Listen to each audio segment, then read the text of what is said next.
భారతదేశంలో పౌరసత్వం ఎంత ముఖ్యమో పాస్పోర్ట్ అనేది చాలా విలువైనది. పాస్పోర్టే కదా మనందరికీ authenticated address proof. So authenticate అంత వెరిఫికేషన్, పోలీస్ వెరిఫికేషన్ కూడా జరుగుద్ది మన పాస్పోర్ట్కి. అంటే దానికి ఎంత విలువ అది మనందరికీ తెలుసు. దానిలో రాజముద్ర ఉంటుంది 3 సింహాలతో పాటు. ఆ రాజముద్రని మనం ఎంతో జాగ్రత్తగా భద్రపరచుకొని చాలా జాగ్రత్తగా బీరువాలో పెడతాం. మనం ఎక్కడ పెడితే అక్కడ పడేం పాస్పోర్ట్.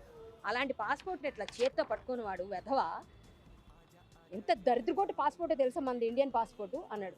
మన ఇండియన్స్ని తిడుతున్నాడు అందులో. ఎవరో ముందెళ్ళిన వాళ్ళు వీడు 4 గంటలు కూర్చోబెట్టారు. వీడు ఉడతలు పట్టే మొహం అని వాళ్ళకి అర్థమైపోయింది ఆల్రెడీ. కాబట్టి 4 గంటలు వీడిని విచారించారట. విచారించడం వల్ల ఆనరైవల్ వీసా తీసేశారు. సో మన దరిద్రగొట్టు పాస్పోర్టు అంటూ అభివర్ణించాడు. భారతదేశాన్ని ఒక్క మాట అనడానికి ఎంత గట్స్ ఉండాలరా నీకు, ఎద్దబ్బన్నర ఎద్దబా. నువ్వు భారతదేశ పాస్పోర్ట్ని పట్టుకొని రాజముద్రను చూపిస్తూ, నా దేశం యొక్క రాజముద్రను నువ్వు చూపిస్తూ వేరే దేశం గురించి పొగుడుతూ తిడతావరా నువ్వు ఇండియాకి అడుగు పెట్టాలరా, నీ సంగతి ఏంటో చూస్తాం మేము. నువ్వు ఇండియాలో ఎలా అడుగు పెట్టవో కూడా చూస్తాం మేము. నీ భారతదేశ పాస్పోర్ట్ ఎక్కడ పడితే అక్కడ రెన్యువల్ చేసేసుకుంటున్నాను కదా, ఎగురుతున్నావేమో.